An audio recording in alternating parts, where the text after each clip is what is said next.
Hola, cordial saludo. Mi nombre es Wendy Vanessa Tomay Vega y en el día de hoy voy a realizar la respectiva socialización acerca del currículo. Aquí vamos a ver los elementos principales, como lo es la definición, la evolución y los diferentes cambios que ha tenido el currículo a través del tiempo. Vamos a comenzar primero que todo con la definición. Bueno, el currículo se considera un método de organización de actividades educativas de aprendizaje, también una guía que responde a preguntas qué, cuándo, cómo, para qué enseñar, y también es un medio de enseñanza con un propósito específico de alcanzar objetivos educativos. En pocas palabras, el currículo se considera como un plan de estudio enfocado a impartir aprendizaje significativo a través de objetivos finales de manera organizada y estratégica para influir el conocimiento particular de cada estudiante. De esta manera, se hace importante resaltar la evolución que ha tenido el currículo a través de la historia, como lo habíamos mencionado, en la década de los 50 y en nuestra actualidad. Para comenzar, en la década de los 50 el currículo se consideraba como un proceso largo, contradictorio, tenso y complejo. Primero porque estaba diseñado de una manera muy limitada y rígida. Es decir, se debía estudiar tal cual como lo formulaban sin poder estar abierto a cambios, y también es que era muy difícil de trabajar por lo que eran contenidos demasiado extensos. De esta manera comparamos el currículo en nuestra actualidad y podemos decir que se ha convertido en un espacio más flexible, abierto y contextualizado, debido a la influencia de modelos pedagógicos más expuestos a la autonomía del maestro y estudiante y por lo tanto dispuesto al contexto individual, características, principios y énfasis de la influencia del aprendizaje individual y colectivo. En este orden de ideas seguimos con los modelos pedagógicos más importantes en la evolución del currículo y sus aportes. Para comenzar, el conductista en eso de la década de los 50 y 70 articuló y trabajó la diferencia entre plan de estudios y currículo.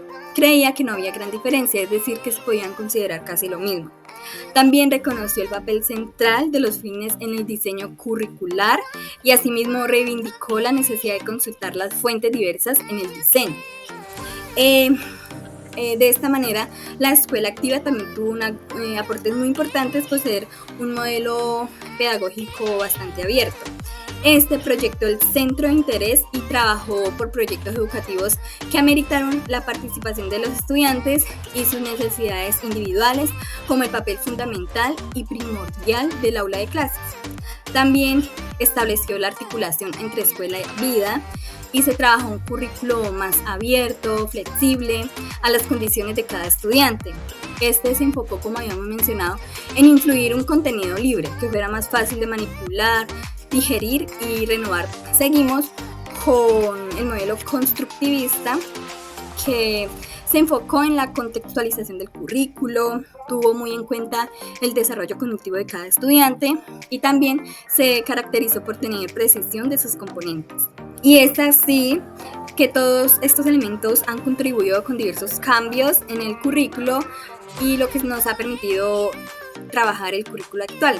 Por lo tanto, voy a dar a conocer las características, tipos, componentes y fuentes actuales. El currículo está considerado o se caracteriza como una herramienta que transforma al docente en investigador del aula. Es decir, que le permite al docente inmediatamente plantearse una pregunta, enseguida construir una hipótesis y a partir de ello generar la experimentación y la conclusión del problema. También es un proceso dinámico adaptable a los cambios sociales y educativos, es decir, es un sistema cuyo estado está dispuesto a la evolución y adaptación con el tiempo que transcurre. También es pertinente y contextualizado. Esto quiere decir que sea adecuado y sepa o incluya el contexto de cada estudiante, o sea, que tenga registro de dónde viene, cómo aprende, entre otros componentes importantes. Y por último, tiene un carácter instrumental. En otras palabras, se entiende como carencia de autonomía respecto a su procedimiento por estar vinculado con varios agentes encargados que a veces no cumplen su papel de la mejor forma. Ahora encontramos los tipos de currículo. Está el propuesto, que es básicamente lo establecido por los ministerios de Educación Nacional de cada país. Es decir, es un currículo que debe ser seguido tal cual como se formuló por el Estado. También está el desarrollado, que es el que pone en práctica el propio docente, es decir, el que implementa en el aula de clases en un contexto determinado. Está el logrado, que es el que quedan los estudiantes después del proceso educativo, es decir, después de alcanzar los objetivos iniciales y finales, por lo tanto permite que los estudiantes lo conserven mayor tiempo. Finalmente, está el oculto, que se basa en un aprendizaje que permite comprender en el proceso educativo que no se adquieren solamente aspectos cognitivos y que no se consiguen por parte de los estudiantes solamente. Es decir, no todo lo que se prescribe se enseña y todo lo que se enseña se aprende. Por otro lado, nos encontramos con los componentes, que se conforma por el contexto, que es a quién enseñar. Por eso es importante tener en cuenta el contexto de dónde viene el estudiante. También están las finalidades, que es para qué enseñamos lo que enseñamos. Aquí se ha implicado el objetivo del conocimiento y las respectivas temáticas que queremos impartir en los estudiantes. También están los contenidos, que es qué enseñamos, que se encarga de recoger y distribuir material para el aprendizaje.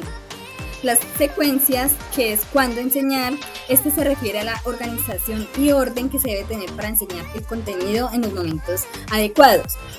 Las estrategias metodológicas, cómo enseñamos, son los procedimientos empleados para el proceso de enseñanza-aprendizaje sujeto a las características particulares de los estudiantes, de manera estructurada, para un buen acoplamiento de cada uno de los respectivos contenidos. Por último, tenemos la evaluación, que es para qué y cómo evaluamos. Que es el proceso básicamente para determinar si el estudiante verdaderamente alcanzó el aprendizaje que se le enmarcó en un principio. Ahora seguimos con las principales fuentes en la historia del currículo que han existido. Son 3 fuentes fundamentales, pero con el tiempo se fueron construyendo otras que se consideran también muy importantes.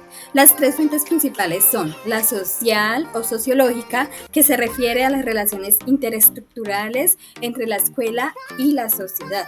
También está la psicológica, que parte de teorías del aprendizaje que permiten caracterizar y entender el desarrollo de los estudiantes. Y la epistemológica, que es la que se utiliza para tener en cuenta el saber de la cultura en nuestra sociedad. Ahora seguimos con las otras fuentes que renacieron en nuestra actualidad, que son la pedagógica, que parte de un modelo pedagógico que orienta el desarrollo integral de los estudiantes, la institucional, que impulsa el vínculo entre el currículo a los fines del PI, que es el proyecto educativo institucional. La internacional, que revisa las experiencias educativas exitosas en diversos contextos, ya sean nacionales o mundiales. Y finalmente la praxis, que se enfoca en revisar y aprender de las experiencias llevadas a cabo previamente en la propia institución. Es por esto que el currículo es una herramienta fundamental para ejercerla en nuestro campo como docente, permitiéndonos llevar una enseñanza-aprendizaje más ordenada, precisa y efectiva. Muchas gracias, esto es todo por hoy.